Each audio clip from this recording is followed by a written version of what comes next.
वय वाढलं की डोळ्यांना चष्मा लागतो, कानांना व्हॉल्यूम वाढवावा लागतो आणि आपल्या मेमरीच्या बाबतीत तर आपण म्हणतोच, अरे काय ते नाव अगदी जिभेवर होतं. पण एक इंद्रिय असं आहे ज्याची क्षमता शांतपणे कमी होत जाते. ना त्याचा आवाज येतो, ना अलार्म वाजतो आणि म्हणूनच ते सगळ्यात जास्त दुर्लक्षित राहतं. आणि ते आहे आपलं नाक आणि आपल्या नाकाची वास घेण्याची क्षमता. हो, आपल्याला वाटतं अजून सगळं ठीक आहे, चहाचा वास येतोय, फुलांचा वास येतोय, मग काय प्रॉब्लेम. पण थांबा जरा, काय माहित चहाचा वास कमी झाला असेल, आपलं नाकच थोडं आळशी झालं असेल. आज आपण बोलणार आहोत एका फारच दुर्लक्षित अशा विषयावर, 50 नंतर वास घेण्याची आपली क्षमता खरंच कमी होते का, आणि त्यामागचं विज्ञान काय, कारण कोणती, घरच्या घरी छोटी टेस्ट कशी करायची, आणि वास याची क्षमता कमी होत असेल तर त्याची कारणं काय, कधी डॉक्टरांकडे धाव घ्यायची, कारण ही जर आपली अग्रेसिव्ह असतील किंवा जास्त गंभीर असतील.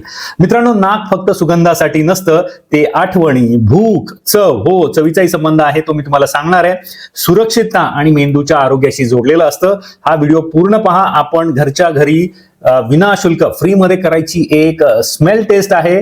घरचेच पदार्थ वापरून ती कशी करायची ती आपण सविस्तर सांगितलेली आहे. यासाठी हा व्हिडिओ पूर्ण पहा. पहिलं पाहूयात याच्या मागचं विज्ञान काय आणि ही क्षमता का कमी होते. सर्वप्रथम सरळ उत्तर, हो, वय वाढल्यावर वास घेण्याची क्षमता काही प्रमाणात कमी होऊ शकते. नॅशनल इन्स्टिट्यूट ऑफ एजिंग आणि मेयो क्लिनिक यांच्या माहितीनुसार वयानुसार वास आणि चव या दोन्ही संवेदना मंदावू शकतात आणि हे विशेषतः 60 नंतर अधिक जाणवू शकतं. पण याचे जे बदल आहेत ते 50 नंतरच हळूहळू सुरू होतात. आता प्रश्न, असं का होतं. आपल्या नाकाच्या वरच्या भागात वास पकडणाऱ्या विशेष ग्रंथी म्हणजे सेन्सरी सेल्स असतात. या ग्रंथी वासाचे मॉलिक्यूल किंवा अणू पकडतात आणि ते मेंदूकडे मेसेज म्हणून पाठवतात. बघा किती इंटरेस्टिंग आहे. आपल्याला वास कसा येतो, त्या वासाचे जे अणू आहेत ते मेंदूकडे जातात. हा चहाचा वास, हा अगरबत्तीचा वास, अरे बापरे हे गॅस लीक झालेला दिसतोय, हा गॅसचा वास आहे, अरे बापरे भाजी करपली किंवा ही भाजी नासली. पण वय वाढत गेलं की या सिस्टीम मध्ये काही बदल होऊ शकतात. काही रिसर्च आणि जे काही आपले मेडिकलचे सोर्सेस आहेत त्यांच्यानुसार वाढत्या वयात ओल्फॅक्टरी एपिथेलियम म्हणजे आपल्या नाकातली जी त्वचा आहे ज्याच्यावरती त्या ग्रंथी असतात याचं कार्य कमी होऊ शकतं. आणि ओल्फॅक्टरी बल्ब म्हणजे मेंदूतला जो भाग जो ह्या गोष्टी सेन्स करतो किंवा वासाची जाणीव आपल्याला करून देतो, हा वास कशाशी निगडीत आहे हे जिथनं कळतं तिथली पेशींची संख्याच घटू शकते वयोमानानुसार. आणि ही जी वास घेण्याची सिस्टीम आहे ती स्वतः दुरुस्त होते. जेव्हा आपण तरुण असतो किंवा 50च्या आत असतो तेव्हा ही सिस्टीम स्वतः दुरुस्त होत असते किंवा रिन्यू होत असते, पुनर्जीवित होत असते. परंतु जसं वय वाढतं तशी ही सिस्टीम कमी काम करू लागते किंवा तिची कार्यक्षमता कमी होऊ लागते. त्यामुळे काय होतं, वास ओळखणं, वासामधला फरक काढणं आणि एखाद्या गोष्टीचं फक्त वासावरनं नाव सांगणं कठीण जाऊ शकतं. म्हणजे थोडक्यात नाक हे रिटायरमेंट घेत नाही, पण म्हणतं मी आता काही पूर्वीच्या क्षमतेने किंवा फुल स्पीडमध्ये काम करू शकणार नाही. मलाही आता जसं तुम्ही इतर ठिकाणी सिनियर सिटीजनचं कन्सेशन घेता तसंच मलाही थोडं कन्सेशन द्या. पण फक्त वयच कारण नसतं. वास कमी होण्यामागे इतरही खूप कारणं असू शकतात आणि एक कारण तर आपल्याला 4 वर्षापूर्वी चांगलंच कळलं होतं, कोविड-19. तर वास कमी होण्याची प्रमुख कारणं काय असतात, तर पहिलं सर्दी, फ्लू, सायनसचं इन्फेक्शन, एखादी ॲलर्जी, नेसल पॉलिप्स, कोविड-19, काही औषधं जी आपण घेत असतो, तुम्ही स्मोकिंग करत असाल तर, दातांचे प्रॉब्लेम, हो दातांचे प्रॉब्लेम असतील तरीही वास घेण्याची क्षमता कमी होऊ शकते, डोक्याला काही मार लागला असेल तर, आणि काही न्यूरोलॉजिकल आजार जसे काही पार्किन्सन्स किंवा अल्झायमर्स. म्हणून प्रत्येक वासाची क्षमता गेली म्हणजे स्मेल लॉस झाला हे आपण वय झाल्याचं कारण म्हणून बघू शकत नाही आणि ते तसं आपण दुर्लक्षितही करू शकत नाही, डिसमिसही करू शकत नाही. वास घ्यायची क्षमता कमी झाली तर त्याचा काय परिणाम होतो. बऱ्याच जणांना वाटतं ठीक आहे ना, वास कमी आला तर काय बिघडलं. अहो बिघडतं आणि बरंच काही बिघडू शकतं, कारण वास आणि चव यांचा खूप जवळचा संबंध आहे. अनेकदा लोक म्हणतात मला चवच लागत नाही, पण खरा प्रॉब्लेम हा चवीचा नसतो, वासाचा असतो. NIDCD सांगते की वास कमी झाला तर आपल्याला अन्न मचूळ किंवा ब्लँड वाटू शकतं, आपल्याला त्यातले स्वाद फ्लेवर्स ओळखणं कठीण जाऊ शकतं, इतका त्याचा घनिष्ठ संबंध आहे. त्यामुळे काय होऊ शकतं, आपली भूक कमी होते, आपला खाण्यातला इंटरेस्ट कमी होऊ शकतो, जास्त मीठ साखर घालण्याची सवय लागू शकते कारण आपल्याला त्या गोष्टीची चवच लागत नाही. त्यामुळे आपण म्हणतो नाही थोडं मीठ घातलं की चव लागेल, साखर घातली की चव लागेल. आपलं न्यूट्रिशन बिघडू शकतं आणि आपल्या मूडवरही परिणाम होऊ शकतो. त्यामुळे एक दुसरी आणि महत्वाची गोष्ट आहे याच्यामधली सुरक्षितता. वास यायची क्षमता कमी असेल तर एखादी इमर्जन्सी सिच्युएशन, जसं काही घरात गॅस लीक झाला असेल, घरात काहीतरी जळून धूर येत असेल, जळका वास असेल, खराब झालेलं अन्न असेल किंवा केमिकल्सचे वास लक्षात येण्यास उशीर होऊ शकतो आणि हे दोन्ही सेफ्टी इश्यू ठरू शकतात. म्हणून हा प्रश्न फक्त सुगंधाचा नाही, हा आपलं आरोग्य, आपलं पोषण, आपली सुरक्षितता आणि आपल्या जीवनाची गुणवत्ता म्हणजे लाईफची क्वालिटी यांचा देखील प्रश्न आहे. आता तुम्ही म्हणाल हे सगळं कळलं, पण मग आम्ही कसं ओळखायचं आमची क्षमता कमी आहे का तेवढीच आहे? आता घरच्या घरी करायची जी सेन्स ऑफ स्मेल टेस्ट आहे ती कशी करायची ते मी तुम्हाला सांगतो. घरच्या घरी सेन्स ऑफ स्मेल टेस्ट कशी करायची त्याची स्पष्ट पद्धत आपण बघूयात. आपण घरच्या घरी अशी स्मेल सेल्फ चेक करू शकतो. ही डॉक्टरांची ऑफिशियल टेस्ट नाही, पण एक पहिली पायरी म्हणून ही टेस्ट उपयोगी ठरू शकते. या टेस्टसाठी काय लागेल? घरात सहज मिळणाऱ्या 6 वस्तू घ्या. शक्यतो एकमेकांपासून वेगळे वास असलेले पदार्थ निवडा. उदाहरणार्थ कॉफीची पावडर घ्या, वेलची घ्या, लवंग घ्या, लिंबाची किंवा संत्र्याची साल घ्या, साबण घ्या, हिंग, गरम मसाला, पुदिना. हे पदार्थ लहान वाट्यात किंवा झाकण असलेल्या छोट्या डब्यात ठेवा. वाटीत घेतला असेल तर तुम्ही त्या सगळ्या तयारी करत असताना त्याच्यावरती काहीतरी कापड किंवा प्लेट ठेवा, जेणेकरून तो वास उडणार नाही किंवा डायल्यूट होणार नाही. ज्याची टेस्ट करायची आहे त्याने डोळ्यांना पट्टी बांधायची आहे. सुरक्षित ठिकाणी म्हणजे तुमच्या डायनिंग टेबलवरती या गोष्टी जमा करा. तुम्ही तुमचं समजा पतीसाठी असेल तर पत्नीने ती तयारी करावी आणि पत्नीसाठी असेल तर पतीने ती तयारी करावी. ही टेस्ट करण्यापूर्वी काय काय करायचं तर टेस्ट करण्याच्या 30 मिनिटं आधी काही खाऊ नका. चहा किंवा कॉफी देखील घेऊ नका. परफ्यूम, रूम फ्रेशनर, अगरबत्तीचा तीव्र वास आसपास नसावा. रूम ही व्हेंटिलेटेड असावी, पण जोराचा वारा पण नसावा. तुमचं नाक खूप बंद असेल, सर्दी असेल, ॲलर्जी जोरात असेल तर त्या दिवशी ही टेस्ट टाळा. त्या दिवशी करू नका. जेव्हा तुमचं नाक नॉर्मली श्वास घेत असेल त्या दिवशी करा. आणि ही टेस्ट एकदा नाही तर तुम्ही 2-3 वेळा करा आठवड्यातनं, जेणेकरून तुम्हाला त्याचं ॲव्हरेज काढता येईल. ते आपण सांगणारच होतो नंतर कसं करायचं. आणि महत्वाची गोष्ट म्हणजे जोरात हुंगायचं नाही, हलका नैसर्गिक श्वास घ्यायचा, जसा आपण श्वासोच्छवास करताना घेतो तसा. तर या टेस्टची पद्धत काय? पहिली पायरी, एका वेळी एक नाकपुडी. एक नाकपुडी हलक्या हाताने बंद करा. दुसऱ्या नाकपुडीने पहिला पदार्थ 2 ते 3 सेकंद त्याचा वास घ्या. पायरी 2, स्वतःला 3 प्रश्न विचारा. प्रत्येक पदार्थासाठी हे 3 प्रश्न. प्रश्न 1, मला काही वास येतोय का? प्रश्न 2, हा वास किती स्पष्ट आहे? प्रश्न 3, मी हा वास बरोबर ओळखू शकतो का? म्हणजे हा वास कोणत्या पदार्थापासून येतोय. पायरी 3, मग दुसरी नाकपुडी. आता नाकपुडी बदला आणि त्याच पदार्थांसाठी रिपीट करा. पायरी 4, नोंद करा. प्रत्येक वस्तूसमोर गुण द्या. तर ही गुण द्यायची पद्धत किंवा मार्किंग सिस्टीम कशी वापरायची ते सांगतो. 0 गुण द्यायचा आहे जर तुम्हाला वास अजिबात आला नाही. 1 गुण द्यायचा आहे, वास आला पण खूपच अस्पष्ट, फेंट आला आणि ओळखता आला नाही. आणि 2 गुण द्यायचे, वास स्पष्ट आला पण नाव सांगताना थोडा डाऊट आला. आणि 3 गुण द्यायचे, वासही स्पष्ट आला आणि लगेच बरोबर ओळखला.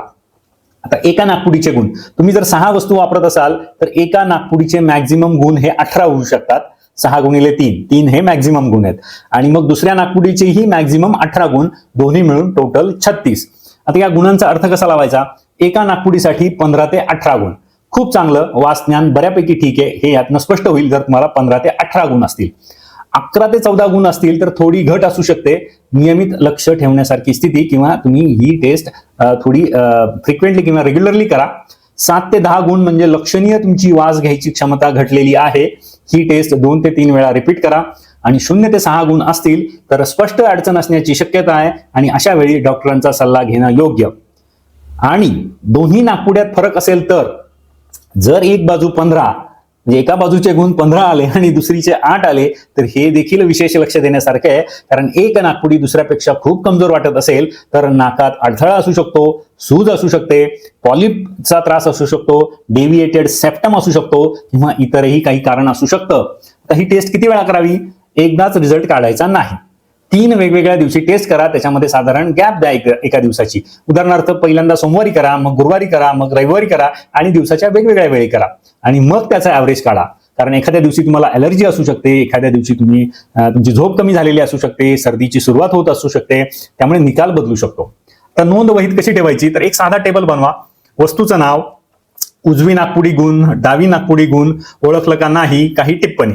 उदाहरणार्थ कॉफी, उजवी 3, डावी 2. लिंबू, उजवी 2, डावी 1. वेलची, उजवी 3, डावी 3. असं 2-3 आठवडे केलं तर तुमच्या लक्षात त्याचा पॅटर्न येऊ शकतो. महत्वाची काळजी काय, स्ट्रॉंग स्मेल असणारे किंवा काय धोकादायक पदार्थ जवळ आणायचे नाहीत नाकाच्या, किंवा ते या टेस्टसाठी वापरायचे नाहीत. फिनाईल असेल, थिनर असेल, petrol, insecticide, spirit, acid, paint यासारखे तीव्र केमिकल वास या टेस्टसाठी अजिबात वापरायचे नाही.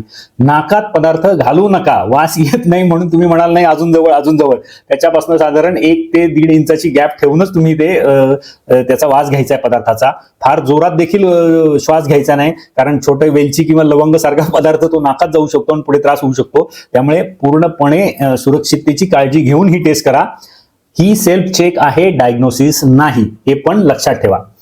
ही टेस्ट करताना एक अजून लक्षात ठेवा की जर कॉफी, लवंग, लिंबू, साबण सगळ्यांचा वास सारखा वाटू लागला तर याच्या 2 शक्यता आहेत. तुमचं नाक थकलंय किंवा घरात तुम्ही सगळ्या वस्तू एकाच डब्यात ठेवल्यात.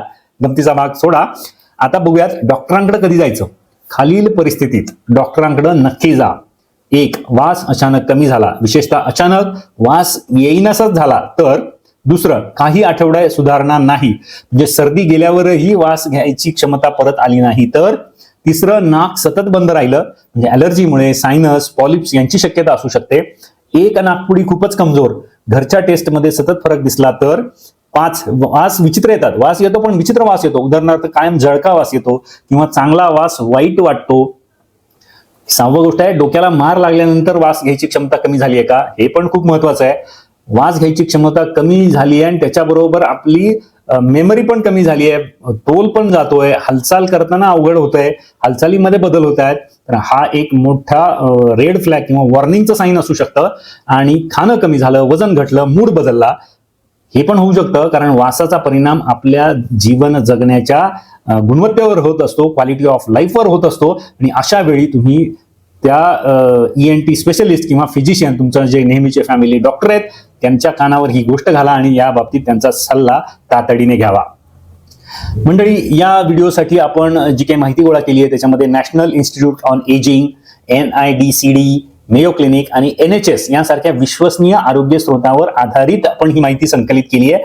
आणि या माहितीनुसार वयानुसार वासज्ञानात घट होऊ शकते, पण सर्दी, सायनस, ॲलर्जी, स्मोकिंग, औषधे, हेड इंजुरी, कोविड आणि इतरही काही न्यूरोलॉजिकल कारणं त्यामागे असू शकतात, हे आपण इथे स्पष्ट करतोय.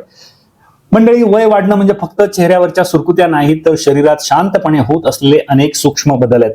आणि त्यातलं एक म्हणजे आपली वास घेण्याची क्षमता. पण इथे घाबरण्याची गरज नाही, जागरूक होण्याची गरज आहे. त्यामुळे आजपासून एक छोटं काम करा. आठवड्यातून एकदा स्मेल सेल्फ चेक करा. नाक, ॲलर्जी, सायनस याकडे लक्ष द्या. स्मोकिंग तर टाळा, म्हणजे ते करत असाल तर बंदच करा, करत नसाल तर छान गोष्ट आहे. गॅस सेफ्टी, स्मोक डिटेक्शन आणि खराब अन्न ओळखण्याबद्दल शिस्त ठेवा.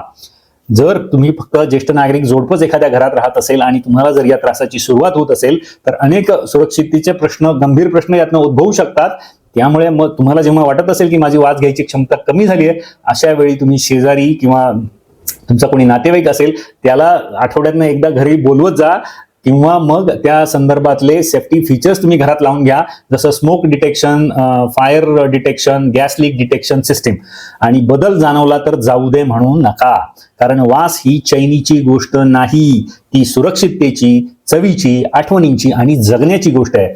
आपल्याला पावसाळ्यातला मातीतला सुगंध शेवटपर्यंत अनुभवायचा आहे, गरम चहाचा पहिला दरवळ अनुभवायचा आहे, फुलांचा वास, देवघरातील अगरबत्ती, धूप आणि आपल्या घराच्या स्वयंपाकाचा आत्मीय सुगंध, हे सगळं शेवटपर्यंत जपायचं आहे. म्हणून आजचा मंत्र एकच: डोळे तपासा, कान तपासा, शुगर तपासा, BP तपासा आणि आता वास घ्यायची क्षमता म्हणजे नाक पण तपासा. कारण आयुष्य फक्त दिसायला आणि ऐकायलाच नाही, तर दरवळायलाही हवं. मंडळी, व्हिडिओ आवडला असल्यास, व्हिडिओमधली माहिती उपयुक्त वाटली असल्यास एक लाईक तर नक्कीच करा. हा व्हिडिओ जास्तीत जास्त शेअर करा, कारण अत्यंत दुर्लक्षित अवयव आहे नाक आणि त्याच्या संदर्भातली अतिशय उपयुक्त माहिती आपण इथे सांगितली आहे. त्यामुळे जास्तीत जास्त शेअर करा. तुम्ही गोल्ड एज ज्ञान या चॅनलवर नवीन असाल तर हा चॅनल सबस्क्राईब करा, कारण अशी हटके कुठेही न मिळणारी माहिती आपण आपल्या चॅनलवर देत असतो. आणि भेटूयात अशाच एखाद्या हटके विषयासह. तोपर्यंत धन्यवाद.